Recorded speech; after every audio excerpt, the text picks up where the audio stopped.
ఎవరైతే అహంకారంతో కులహంకారంతో కుమ్మరే గ్రామానికి సంబంధించినటువంటి ఓ 2 నెలల చిన్నారి మరణంతో రాష్ట్రం అంతా ఇప్పుడు అట్టుడికిపోతోంది. కుమ్మరే గ్రామానికి పెద్ద ఎత్తున పొలిటికల్ లీడర్స్ అందరూ తరలి వెళ్తున్నారు. బాధిత కుటుంబాన్ని పరామర్శిస్తున్నారు, వారికి మద్దతు నిలబడుతున్నారు. నేడు కుమ్మరే గ్రామానికి BRS party working president KTR కూడా వెళ్తున్నారు.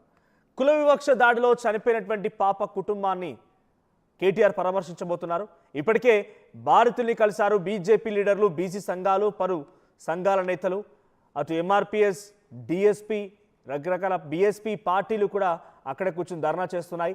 బీసీ, ఎస్సీ, ఎస్టీ, జేఏసీ కూడా నిర్విరామంగా సుమారుగా 3-4 రోజుల పాటుగా అక్కడే కూర్చొని ధర్నా చేపడుతోంది. అయితే మల్లన్న జాతరలో అగ్రవర్ణ కులాహంకార దాడికి బలైనటువంటి 2 నెలల చిన్నారిని సంబంధించి ఇప్పటివరకు ఇంకా నిందితులు పట్టుకోవడంలో పోలీసులు విఫలమవుతున్నారు, జాప్యం చేస్తున్నారు. రాజకీయ అండదండలతో వారిని కాపాడుకొచ్చే ప్రయత్నం చేస్తున్నారు.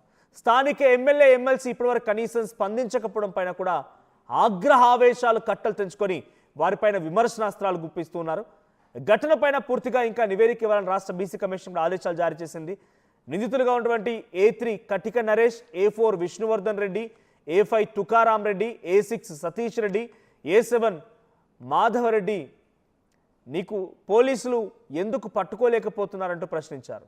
అయితే ఈ నిందితులు ఇంకా పోలీసులు పట్టుకోకపోవడం పైన పెద్ద ఎత్తున ఆవేదన కనబడుతోంది, పెద్ద ఎత్తున వాళ్ళ యొక్క బాధ కనబడుతోంది. ఒకసారి ఆ 2 నెలల చిన్నారితో ఆర్టీవీ మాట్లాడుకొచ్చింది, వారు ఏం మాట్లాడారో చూద్దాం.